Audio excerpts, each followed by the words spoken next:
This is Radio Taiwan International.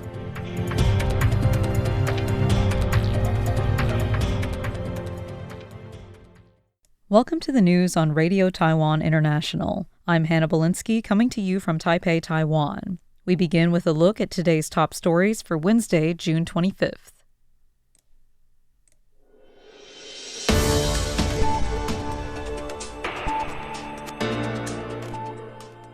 China's appeal to Taiwan's veterans another united front tactic, says Defense Minister.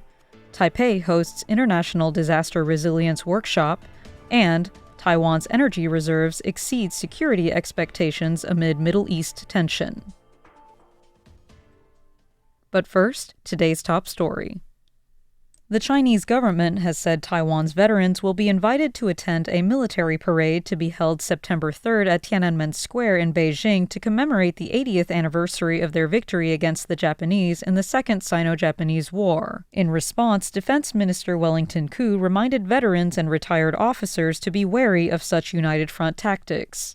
China extended the invitation on the basis that the Kuomintang's army also played a role in China's victory. Koo emphasized the war was in fact won by the Republic of China rather than the People's Republic of China, saying China has long used the distortion of historical fact to attempt to divide Taiwanese society. Asked whether Taiwan will be holding a military parade, Koo said a parade is merely for display and that the Defense Ministry is more focused on combat training, new equipment acquisition, and defense strategies.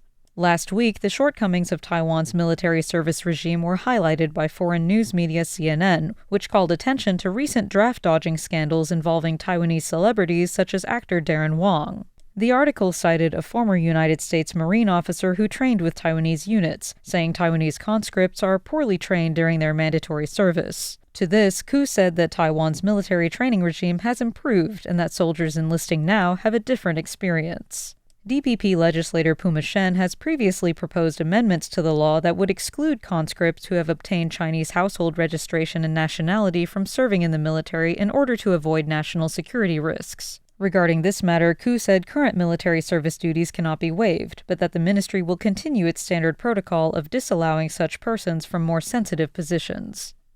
Taipei hosted an international workshop this week run by the Global Cooperation and Training Framework, which brought together experts from around the world to discuss strategies for building disaster resilience. Foreign Minister Lin Jialong welcomed former Special Representative to the UN Secretary-General for Disaster Risk Reduction Mami Mizutori, who delivered a keynote speech. Mizutori praised the steady cooperation among GCTF partner countries in disaster reduction. She says she hopes to see continued progress, particularly in supporting Global South countries to improve their disaster response capabilities and resilience. She also encouraged Taiwan to continue implementing its whole-of-society resilience principle and to share its success stories with the world. During a meeting with Mizutori on Tuesday, Lin emphasized that complex global challenges such as climate change, pandemics, and energy crises are shared issues that require joint efforts from the international community. Minister Lin further highlighted the strong relationship between Taiwan and Japan, especially in times of natural disasters, describing it as a valuable asset to the international community. He also expressed hope for continued cooperation on disaster risk reduction. The GCTF was jointly established by Taiwan and the United States in 2015 and has grown to include Japan, Australia, and Canada as full partners. Taiwan's oil and gas reserves currently exceed national security expectations, according to the Economics Minister J.W. Kuo, as concerns mount over the potential supply disruptions over the Israel-Iran conflict and possible closure of the Strait of Hormuz. Oil prices have declined following recent ceasefire developments, providing some relief from earlier energy security fears. During a legislature's Economic Committee session on Wednesday, lawmakers from both major parties questioned officials about Taiwan's preparedness for potential energy supply disruptions. Minister Kuo revealed that the Economic Ministry established an emergency response team 3 days prior, comprising state-owned enterprises, including CPC Corporation and Taipower. The team meets nightly to monitor situations and prepare responses based on Brent crude oil scenarios ranging from $80 to $130 per barrel. Market conditions have improved, with oil prices falling from $77.01 per barrel on June 20th to $67.14. August delivery West Texas Intermediate crude is now at $64.37 per barrel. KOA's assessments reveal that Taiwan's oil and gas stockpiles surpass the government's national security requirements, considering existing reserves, shipments in transit, and support from the U.S. and Australia. National Development Council Minister Paul Liu Jingqing estimated that the Israel-Iran conflict could impact Taiwan's consumer price index by up to 0.2 percentage points. He noted that projected economic growth may slow to just 1% in the second half of the year due to uncertainties like front-loaded purchases and unclear tariff policies. Central Bank Deputy Governor Yan Zhongda added that although a projected growth of 0.78% seems low, it still indicates expansion compared to last year's 4% high base. Taiwan Ambassador to Guatemala Vivia Chang awarded Guatemalan National Defense Staff Chief Major General Hermelindo Chozzoc with the Order of the Cloud and Banner with Grand Cordon in a special ceremony on Tuesday. The medal honors his long-standing contributions to military cooperation between Taiwan and Guatemala. Nearly 40 senior Guatemalan officials joined the event at the Taiwan Embassy in Guatemala, including the Deputy Chief of Staff and commanders of the Army and Air Force. General Cho's deep ties with Taiwan go back decades, as he studied in Taiwan on a scholarship and trained at Taiwan's Army Command and Staff College and War College. He also served as Guatemala's defense attaché in Taipei. In his speech, Cho said many of his personal milestones, including raising his children, took place in Taiwan, and that he considered Taiwan his second home. He called the medal one of the greatest honors of his military career, and pledged to continue strengthening the Taiwan-Guatemala relationship. Ambassador Chang praised Cho's unwavering support for Taiwan, calling him a role model for military officers in both countries. She further credited Cho for strengthening military exchanges between the two countries. Taiwan and Guatemala established diplomatic ties in 1934.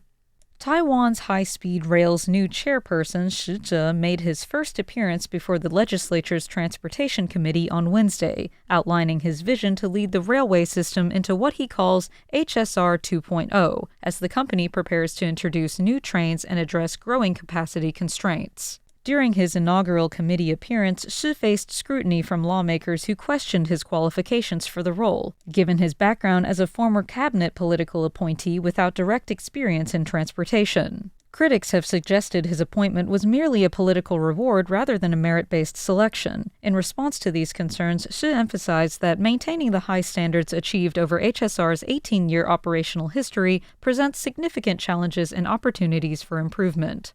The Criminal Investigation Bureau has cracked down on a counterfeit group importing high-quality imitation goods from China to increase sales.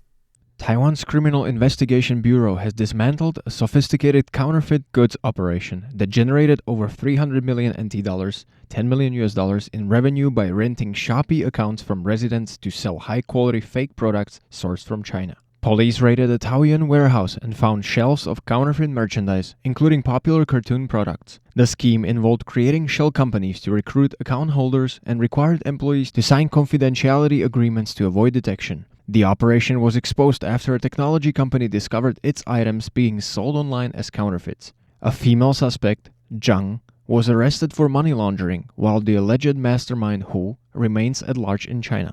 The criminal enterprise operated by having the fugitive Hu supply counterfeit goods from mainland China, while Taiwan-based shell companies recruited ordinary citizens to rent out their Shopee accounts. Over 18 months, the group successfully rented 290 accounts by offering service fees of 2,000 NT, $68, plus 1 to 2% profit sharing as incentives. The fake products were sold at prices below 10% of the authentic item's retail value, generating significant profits for the operators. Authorities seized large amounts of cash and warned that account holders could also face criminal charges as accomplices. The Criminal Investigation Bureau emphasized that cross-border e-commerce fraud involving counterfeit goods violates copyright laws and regulations on controlled items. Shopee responded by stating they strictly prohibit users from renting out their identification numbers and accounts, warning that violators will have their trading privileges frozen permanently. Phil Laskowski for RTI News. Thanks for joining me for the news. I'm Hannah Belinsky. Stay tuned for another 50 minutes of English language features brought to you by Radio Taiwan International.